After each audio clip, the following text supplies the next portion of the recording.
নমস্কাৰ অসমবাসী ৰাইজ, কি খবৰ? সকলোকে নতুন এটা ভিডিঅ'ত স্বাগতম জনাইছোঁ। আজি লৈছোঁ আপোনালোকৰ মাজত এটা ডাঙৰ খবৰ। PM কিষাণ আঁচনিৰ 23 নম্বৰ কিস্তি কেতিয়া মুকলি কৰা হ'ব আৰু কৃষকসকলে কেতিয়া লাভ কৰিব 23 নম্বৰ কিস্তি। তো সবিশেষ আজিৰ এই ভিডিঅ'ত জনাম আৰু বহুকেইটা আপডেট আহিছে। আপুনি যদি PM কিষাণ আঁচনিৰ কিস্তি লাভ কৰি আছে তেনেহ'লে এই কামখিনি আপুনি কৰিছেনে নাই? যদি কৰা নাই তেনেহ'লে আপোনাৰ হয়তো কৃষক আঁচনিৰ পৰা নাম কটা যাব পাৰে। তো কেনেকৈ কি কৰিব লাগিব আজিৰ এই ভিডিঅ'ত আপোনালোকৰ মাজত আলোচনা কৰিম বুলি ভাবিছোঁ। তো গতিকে ভিডিঅ'টো কোনো স্কিপ নকৰি শেষলৈকে চাই থাকিব। বলক ভিডিঅ'টো আৰম্ভ কৰোঁ। Welcome to my channel good luck Assam.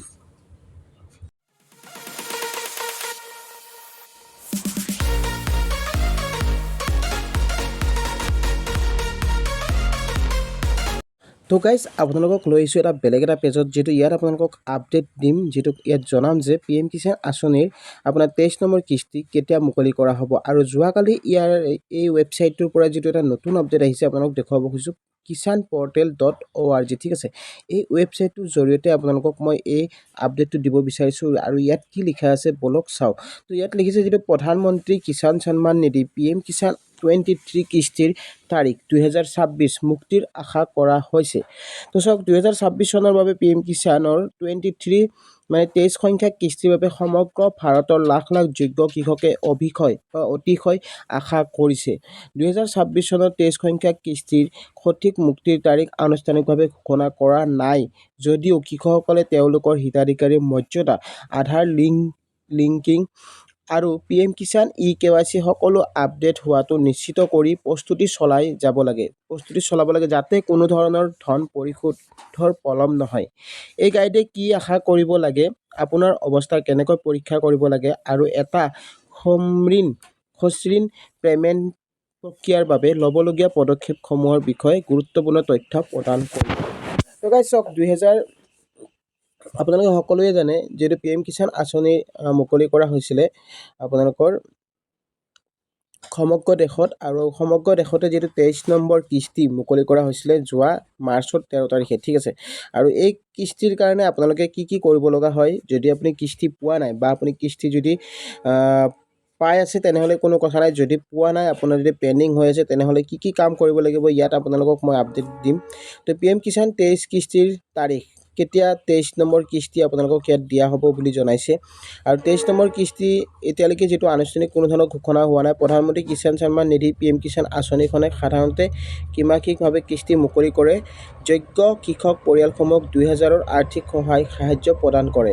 2026 চনৰ PM কিষাণৰ 23 সংখ্যক কিস্তিৰ নিৰ্দিষ্ট তাৰিখ আনুষ্ঠানিকভাৱে বিবেচনাধীন হৈ থকাৰ বিপৰীতে ভাৰত চৰকাৰে মুক্তিৰ ওচৰত ঘোষণা কৰিব পাৰে যদিও এই ধন পৰিশোধ নিয়মীয়া চক্ৰ অনুসৰণ কৰিব বুলি আশা কৰা হৈছে। কৃষকসকলে চৰকাৰী ঘোষণা আৰু PM কিষাণৰ পৰ্টেল নিশ্চিতভাৱে পৰীক্ষা কৰিবলৈ পৰামৰ্শ দিয়া হৈছে যাতে নিশ্চিতভাৱে PM কিষাণৰ 23 সংখ্যক কিস্তিৰ তাৰিখ যিটো আপোনালোক ঘোষণা কৰিব পাৰে, ঠিক আছে।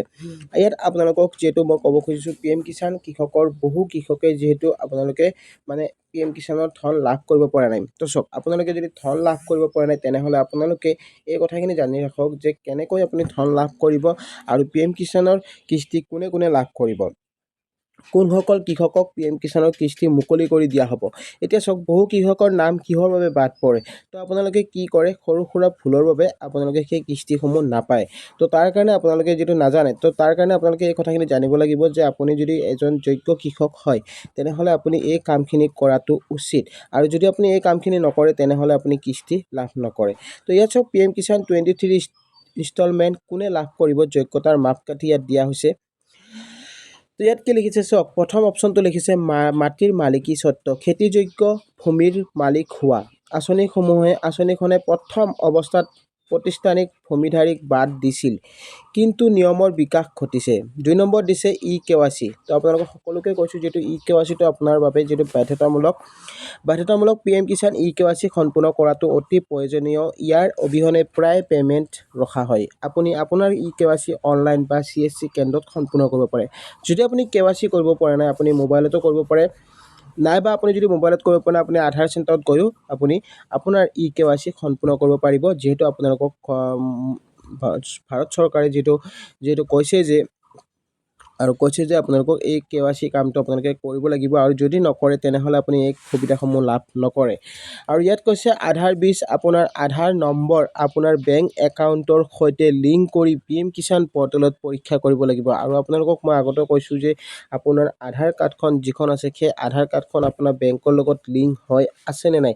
যদি আপুনি বেংকৰ লগত লিংক নকৰে তেনে ক্ষেত্ৰতো আপুনি PM কিষাণ আঁচনিৰ ধন লাভ নকৰে। তো বহু কৃষকৰ নাম যিহেতু তেনেকৈ মানে কটা যায় বা নামটো আপোনালোকৰ মানে আপোনাৰ কিস্তিটো আপুনি লাভ নকৰে। তো আপোনাৰ সেই প্ৰব্লেমটোৰ কাৰণে আপোনাৰ যদি আধাৰ কাৰ্ড বেংকৰ লগত লিংক নাথাকে তেনে ক্ষেত্ৰতো আপুনি কিস্তি লাভ নকৰে।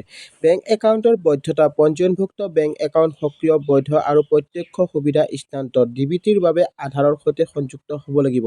আপোনাৰ বেংক একাউণ্টৰ যিটো একাউণ্ট আছে সেই একাউণ্টটো আপোনাৰ এক্টিভ থাকিব লাগিব আৰু বৈধ হ'ব লাগিব।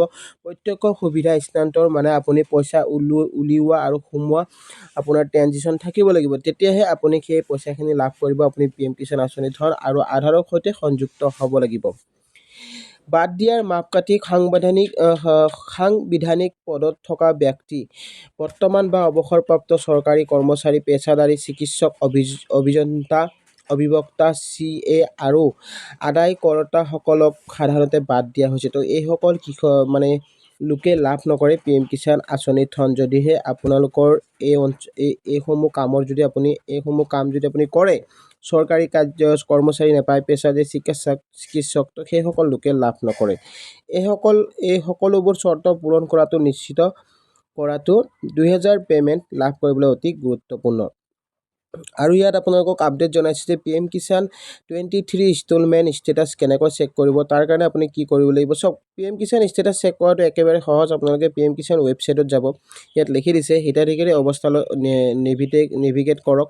হোম পেজত কৃষকৰ কোন অংশটো বিচাৰিব আৰু হিতাধিকাৰীক অৱস্থা ক্লিক কৰক।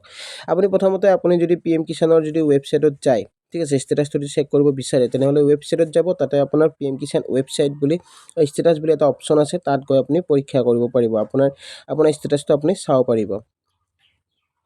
আৰু ইয়াত কি লিখিছে চাওক, বহু কৃষকৰ এই সমস্যাটো হৈছে। তো এই কথাখিনি ইম্পৰ্টেণ্ট হয়, আপোনালোকে জানি ৰাখিব। আপোনাৰ PM কিষাণ পে'মেণ্ট কিয় পলম হ'ব পাৰে বা বিফল হ'ব পাৰে। তো চাওক ইয়াত কি কৈছে চাওক, এইটো হৈছে আপোনাৰ ভুল। আপোনালোকে এই ভুলটো কৰাৰ বাবে আপোনালোকে যিটো এই পে'মেণ্ট মানে কিস্তিটো আপুনি লাভ নকৰে। তো কিহৰ কাৰণে? কেইবাটাও সাধাৰণ সমস্যাই কৃষকসকলে PM কিষাণৰ কিস্তিৰ ধন লাভ কৰাত বাধা দিব পাৰে। পৰৱৰ্তী কিস্তি উন্মোচনসমূহৰ ওপৰত ভিত্তি কৰি ইয়াত 5টা ভুল বা সমস্যাসমূহৰ বাবে সমাধান হয়। তো কি ভুল চাওক, প্ৰথমটো হৈছে অসম্পূৰ্ণ বা অপৰীক্ষিত KYC। যদি আপুনি KYC সম্পূৰ্ণ নকৰে তেনে ক্ষেত্ৰতো আপুনি কিস্তি নাপায়। ভুল বেংকৰ বিৱৰণ, যদি আপুনি ভুল বেংকৰ তথ্য দিয়ে। তাৰপিছত বেংক একাউণ্টৰ সৈতে আধাৰ চিট নহয়, যদি আপোনাৰ বেংক একাউণ্টৰ সৈতে আপোনাৰ আধাৰ কাৰ্ডখন লিংক নাথাকে তেনে ক্ষেত্ৰতো আপুনি লাভ নকৰিব পাৰে PM কিষাণ আঁচনিৰ সুবিধা। বেংক একাউণ্টৰ সৈতে আধাৰ চিট নহয়। তাৰপিছত লগতে ভূমি বীজ সিঁচাৰ সমস্যা। ভূমি মানে হৈছে আপোনাৰ মাটিৰ ৰেকৰ্ড। তো আপোনাৰ মাটিৰ ৰেকৰ্ডটো যদি আপোনাৰ ভুল দিয়া থাকে, আপোনাৰ নামত যদি মাটি নাই বা বেলেগৰ নামত যদি আপুনি কাগজ পত্ৰ দিছে, তেনে ক্ষেত্ৰতো আপুনি এই কিস্তি আপুনি PM কিষাণৰ পৰা সুবিধা লাভ নকৰে। তাৰপিছত নেম মিছমেচ মানে হৈছে আপোনাৰ নামটোৰ এটা আখৰ, যিকোনো এটা শব্দ যদি আপোনাৰ ভুল থাকে তেনে ক্ষেত্ৰতো আপোনাৰ নামটো যদি মেটচ নহয় আপোনাৰ আধাৰ বা বেংকৰ লগত, তেনেহ'লে কিন্তু আপুনি নাপায় এই সুবিধা। তো গাইছ আপোনালোকে নিশ্চয় বুজি পালে। তো এইখিনি আছিলে আজিৰ আপডেটটো, আৰু আপোনালোকক যিটো দীঘলীয়া নকৰোঁ। আৰু 23 নম্বৰ কিস্তি কেতিয়া মুকলি কৰা হ'ব আপোনালোকক যিটো জনাব বিচাৰিছোঁ, 23 নম্বৰ কিস্তি জুন জুলাইৰ ভিতৰতে আপোনালোকে লাভ কৰিব পাৰিব। তাৰ কাৰণে আপুনি এই কামখিনি আপুনি কৰি থৈ দিয়ক। PM কিষাণ ৱেবছাইটত গৈ আপোনাৰ KYC বা আপুনি CSC চেণ্টাৰত গৈ আপোনাৰ KYCৰ যিখিনি কাম আছে, আধাৰ কাৰ্ড আৰু বেংক চিডিং। তো এই তিনিটা কাম যেতিয়া আপোনালোকে কৰিব, তেতিয়া আপুনি PM কিষাণ আঁচনিৰ ধন প্ৰতি মাহে বা 3 মাহৰ মূৰত যিটো কিস্তি দিয়া হয় সেই কিস্তিসমূহ আপোনালোকে লাভ কৰিব পাৰিব।